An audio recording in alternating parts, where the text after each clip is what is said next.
Right, guys, here we are, MMA UK News. Stoomboy, as always, for the MMA UK BJJ show. So, talking about grappling, specifically Grapplefest 14.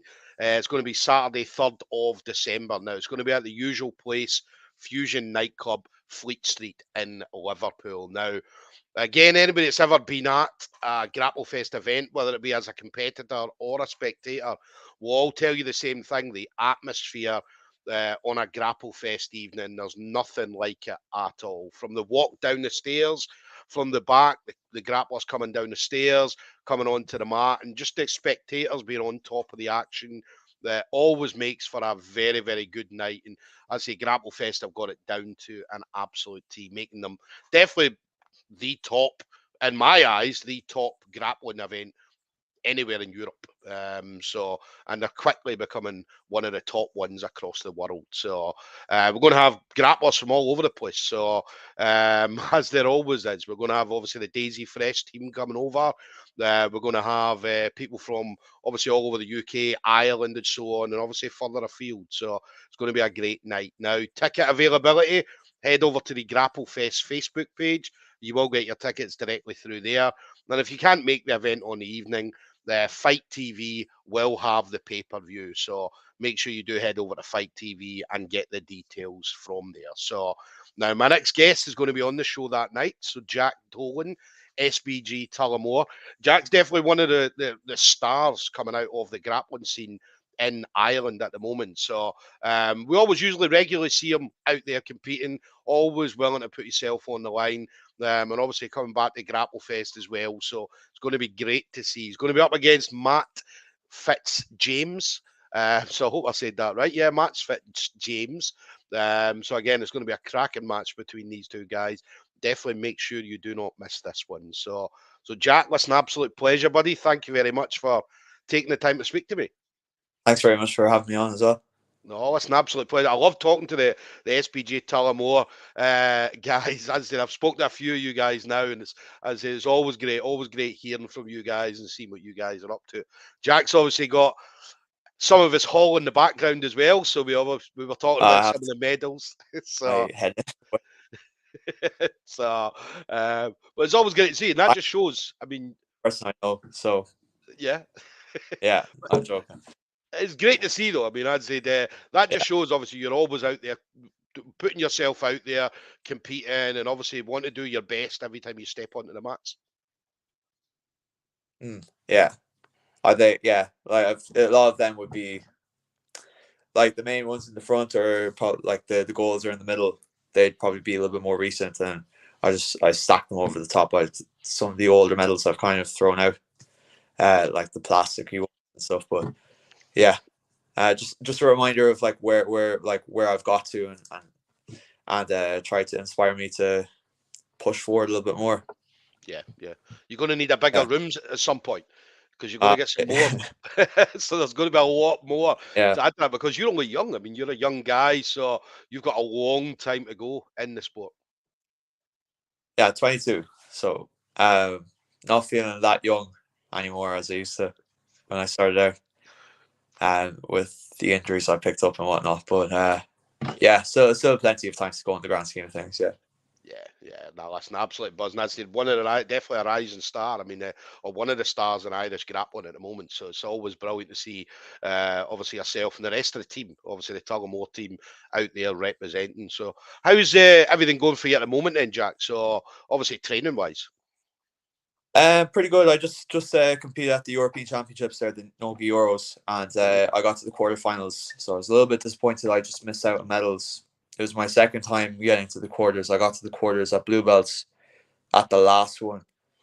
So yeah, I just like a small tactical error I made at the start of the match. Well, with a little bit of a technical error there as well, but just trying to find my way back into the match was the problem. I was 2-0 down. But yeah, so I wasn't really training much leg locks for the last while, just because for the rule set. But look forward to getting back into some heel hooks and knee bars and whatnot, and everything funky that's in between there as well. Yeah, you like to mix up as well, gi and no gi. I mean, you'll compete in both. But if you were to have a preference, what would your preference be? I'm pretty much 50-50. It's just at the moment, the way the gym schedule is, it's a little bit more inclined for no-gi. Yeah, So I'm kind of just due to that nature, I'm a little bit more no-gi heavy at the moment. I would like to get a bit more gi in, so I'll probably be preparing for. I will be preparing for the gi Europeans in Paris in January. So I want to get like a good month and a half of preparation in for that. I'll yeah. probably be doing some cross training with the likes of East Coast and maybe a few other gyms and whatnot in preparation for that. But yeah, I like pretty much like a 50-50. I like being annoying across both aspects. So I like all the say the leg locks in no gi. I like all the gi and the lapel stuff in the gi, obviously, and Yeah. just annoying all the old folks in the jiu-jitsu scene. There's quite a few of us. There is quite a few old folks in the jiu-jitsu scene at the moment. So we're still out there. We're still representing. We're still doing our thing. So, but it's unusual to come from a young guy. I mean, 22-year-old to because a lot of young people now are more focused on no gi. I mean, you see it. I mean, across all competitions, whether any sub onlys and so on. So all the young guys, and male and female, seem to be training more no gi at the moment, and some of them don't even wear a gi now. So it's quite good to Yeah, see. Obviously, you being 22-year-old, obviously still love the gi as well. yeah. Like I think there definitely are things that I can achieve in the gi Yeah, that are attainable. I've got loads of time to achieve it. Like the likes of say the more prominent gi players in the past from Ireland would be Chris Bow. Often goes under the radar. Medals at quite a lot of majors at black belt. Um, and yeah, he's kind of retired from competition now, so he goes under the radar. There's obviously Darragh O'Connell. There's Marcus Phelan, Sam McNally. Marcus Phelan's probably very close to getting some major, like some big medals underneath his belt. Um, so I'd like to follow in those guys' footsteps. And obviously, it's all the nogi scene has pretty much been paved. The way has been paved already for us with the likes of Tom Halpin, who got onto ADCC for the first male that got onto ADCC from Ireland. Have Sam McNally. We have the likes of my coach Kieran, Dara, obviously, and like plenty and plenty of other guys that are just competing on the sub only scene as well in nogi. So yeah, yeah, yeah. I mean, Irish grappling at the moment is at an all-time high. I mean, I've anytime I've spoke to anybody from Ireland, and we always mention it. I mean, you mention a lot of great names there, but these guys have been kind of paving the way all the way for now, and obviously now it seems to be a huge explosion, and we're going to see a lot of superstars coming out of Ireland certainly over the coming years. yeah, absolutely. Like we've my kind of my teammate. He's from an affiliate gym. His name's Jack Armstrong. I'm pretty sure he's on the next card as well. Love I'll get Jack. some Yeah, cross training. yeah, Yes, we've got Neil McGuinn. I'd be very good friends with as well from East Coast. He's on the card, and I think a couple of guys from Jungle BJJ are on, and their gym's doing really well on the scene as well. So yeah, yeah, yeah, it's great to see. yeah. You Even mentioned since Neil. I started, sorry. Sorry, on you go. Well, like even since when I started, like about 7 years ago, the scene's come on so much, Yeah, and I know that's not a long amount of time in the grand scheme of things, but still, yeah, yeah. Nah. I was going to say Neil as yeah, well. Neil's up against one of my teammates, Arujo. And yeah, everybody's pipping this to be Neil and Arujo to be one of the fights of the night. Do you know what I mean? Just because of the two styles, and they're very, very explosive and exciting, and they're not afraid to try stuff when they get in there. So that'll make for certainly an interesting match. But obviously, your match against Matt, I mean, both of you guys are unbelievable grapplers. Very, very high level as well. So your match at Grapplefest is going to be amazing. yeah. I don't actually know too much about Matt. I'm gonna have to get onto Fight TV and watch his last match on Grapplefest. I think it was 12, because he's everything private. He's a smart man. So yeah, I just look. I'm expecting just a sub only match. He's going to be looking for attacks on me. I'm going to be trying to attack him. there's only going to be so much of like a disparity in the skill level. So it's just about whoever wants to bring it more. And I think maybe he'll probably be a little bit hungry for like a win because he'll probably want to get in the good books with Chris and the likes to make sure he earns a spot again on the show. And I kind of have something to prove as well, because funny enough, I don't think I mentioned this yet on the show, but I've missed out on Grapplefest twice. So back in the 2018 at the very first show, I kind of blagged my way onto the show when Kieran was on it for the first time as well. So I managed, but I ended up having to get knee surgery for that before then. So I tore my meniscus back then as a very skinny 65 kg blue belt. 17-year-old blue belt. And then there in November of last year, 4 days out from I forget which event it was, but it was 10, the one that was on the 20th. I actually tore my ACL. So I want to make sure I get to the finish line on this one and make a statement for myself. And Nah, listen, we're buzzing. I'd say that I know how good a grappler you are. I know how good a grappler Matt is. So it's definitely going to be exciting. I'm going to love watching it. I'm definitely going to love watching this match.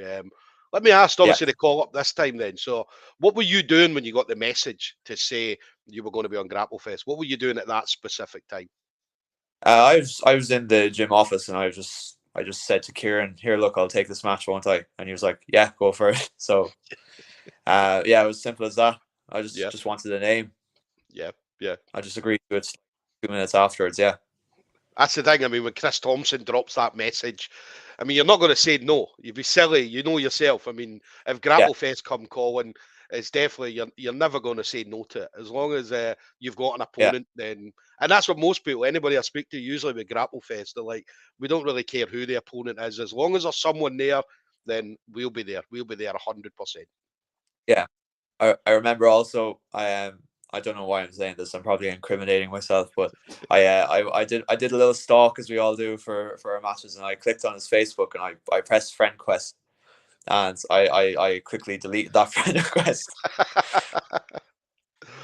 That's the thing. I mean, that's the thing with jiu-jitsu. I mean, you know yourself, you'll go out there, you'll have a 10-minute war or whatever, how long it lasts for. And then after it, you'll go away and you'll have a chat and you'll be friends after it. Do you know what I mean? So, well, we're not friends right now. Not right now. Definitely not. Definitely not. Afterwards, definitely. Grab a beer or grab a drink, a Coke or whatever. So, but yeah, it's always that for that 10 minutes, you are absolute enemies. After it, we're all good. So that's what we love jiu-jitsu. I mean, that's the jiu-jitsu and grappling especially. So it's probably one of the only sports you can do that. Yeah, Matt, if you didn't see that notification there a couple of weeks ago, well, you know about it now. So because I know you'll be watching. Yeah. What's next for you then? So obviously the last couple of years have been horrible for you. Obviously we had COVID, you talked about your ACL and so on. Obviously now got back. Obviously you had a couple of competitions back, had great success at the Irish Open, even getting the quarterfinals of the Euros. I mean, obviously you were a bit down on yourself, but I mean it's still an achievement getting to the quarterfinals. So but what would you like to see yourself doing 2023 going forward? I'd like to see myself picking up a couple major medals or golds. I'd like to climb up those Grapplefest rankings, either whether it's under 80 or under 90. I've lost a little bit of weight since I tore my ACL. Just found it hard to get back into the swing of things with strength and conditioning and whatnot.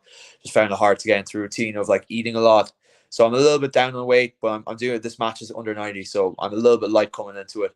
I don't think it will be too much of an issue for it though. So I'd like to get back up to a certain weight, which allows me to say challenge for ADCC as well at 88 kilos. Because I did the last ADCC, I got a couple good wins, got a couple of heel hooks at the last trials, or the first trials there before the last event, back this time last year, just over a year last year, and I was like around 87 kilos for that, so I was just perfect weight. So I'd like to get back up in terms of that, and ADCC is the big long-term goal. Yeah. How good was Yeah. the ADCC this year? I mean, that was unbelievable. Oh yeah, yeah, it was great. Yeah, Owen O'Flanagan, obviously one of the standouts from the UK, and Sam McNally making it onto coming from a trials winner as well. Yeah, had a great performance against Gary. Yeah. I mean, Yeah. IBJJF's one thing. I mean, you've been at a number of IBJJFs, but I mean that ADCC one. I remember sitting watching it, thinking, "Wow, this." Do you know what I mean? If for any grappler watching that did not want to be there, do you know what I mean? You got to be thinking to yourself, man, that's the pinnacle of what we do. That's the pinnacle of the sport of jiu-jitsu or grappling. It's only going to get bigger and better. So I'm just looking forward to when I eventually get on that scene, and I get to be a part of that spectacle. Yeah. Yeah. Nah, listen, look, definitely buzzing to see. Obviously, I'll be watching you. I'll be watching you. As I said, it'll be a good 2023 for you. So, and then final thing for you then, Jack. So obviously, again, been in the game for a little bit. I mean, you've mentioned some people that obviously you do get the chance to train with, and obviously we know the talent that comes out of Tullamore as well. So you've got some amazing training partners. But anybody you want to shout out to, any friends, family members, teammates, or even any sponsors that you may have? I'll shout out myself, if that's okay. So I'm at Jack Dolan of BJJ on Instagram. Yeah. I used to have a YouTube channel. It's I'm not really that active anymore, but if you want to see some of my old videos, it's Jack Dolan. My gym, SBG Tullamore, so that's at SBG Tullamore. My coach, Kieran Davern, I think Kieran Davern 1 is his username, and it's just all my teammates. Yeah. No, and thanks for my mum for sponsoring me a bedroom in my house. Listen, Mum will need to make a bigger wing for all these medals that are going to come in the future. So she's definitely going to need to do a little bit of rebuilding to make that room a lot bigger. So, so there we go, guys. We're going to have Jack Dolan, SBG Tullamore, going to be up against Matt Fitz-James. That's going to be Saturday, 3rd of December. Now, it's going to be Grapplefest 14 now. Ticket availability, as I keep saying, head over to Grapplefest Facebook page and you will get all the ticket details from there. And again, if you can't make the event on the evening, there will be the pay-per-view on Fight TV. Now, there's a couple of different pay-per-view options. The pay-per-view price, the standalone price is $14.99. In UK pounds, it's almost £15 now because the pound is doing absolutely shit at the moment against all currencies. But $14.99. The best and probably most cost efficient is the the monthly subscription. Works out about $4.99. And you'll get all the Grapplefest events, not just Grapplefest, but things like the Grapple Kings events and a lot of other shows. There's a lot of things on Fight TV, so definitely make sure you do hit up Fight TV and get that pay-per-view. So, yeah, listen, Jack, I'm absolutely buzzing to see you coming over. There's quite a few Irish contingent on Grapplefest this time as well, so there's quite a few of you heading over. Pleasure. Thanks very much for having me on. No, listen, absolute pleasure. Enjoy the rest of the training. Listen, stay safe, Jack. Watch them knees. Perfect. I'll make it this time. Touch wood. Touch wood. Yes. But listen, enjoy, brother, and I'll see you in a couple of weeks, all right? Grand. Chris, you better believe I'm there. Take it easy, buddy. Thanks very much.